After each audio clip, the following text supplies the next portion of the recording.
যত বেশি পাক, যত বেশি। তাহলে ওজুর সময় আমি যদি হিসাব করে শুধু এই কোনি পর্যন্ত এইটুকু দুই, কোনি পর্যন্ত এইটুকু দুই, এইটুকু নূরে চমকিতে থাকবে। সাহাবী জিজ্ঞাসা করছে, ইয়া রাসূলুল্লাহ, আমি যদি আরেকটু বাড়াই নিই তাহলে? আল্লাহর নবী বলেন, তাহলে আরো ভালো হবে না খারাপ হবে? আরো বেশি ভালো হবে।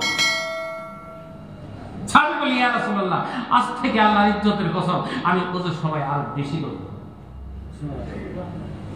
মানুষ তো ওযু করবার দেখায় তাড়াহুড়া, দুইটা কুলি তাড়াতাড়ি কেমনে করবে, হাত কেমনে তাড়াতাড়ি শেষ করব, একটু এই যে খেয়াল ভালো করে আল্লাহ ভিজাবো, এরকম কর না, খালি তাড়াহুড়া, ব্যস্ততা, মানুষ খালি ব্যস্ততা।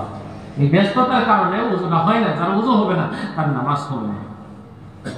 এই জন্য ধীরস্থির ভাবে যতটুকু দিতে পারেন বেশি বেশি ধুবেন।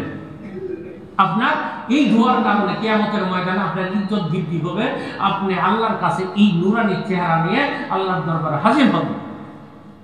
আল্লাহর নবী বলেন, যেই লোকটা ধীরস্থিরভাবে শান্তভাবে সুন্দর করে ওযু বানাবে, ওযু বানানোর পরে ওযু শেষ হয়ে গেছে, এখন উঠে দাঁড়াবে, দাঁড়ানোর সময় উপরের দিকে একটু তাকাবে, তাকায়া কালিমা শাহাদাত, আশহাদু আল্লা ইলাহা ইল্লাল্লাহু ওয়াহদাহু লা শারীকা লাহু ওয়া আশহাদু আন্না মুহাম্মাদান আবদুহু ওয়া রাসূলুহু, এই কালিমাটা পাঠ করবে।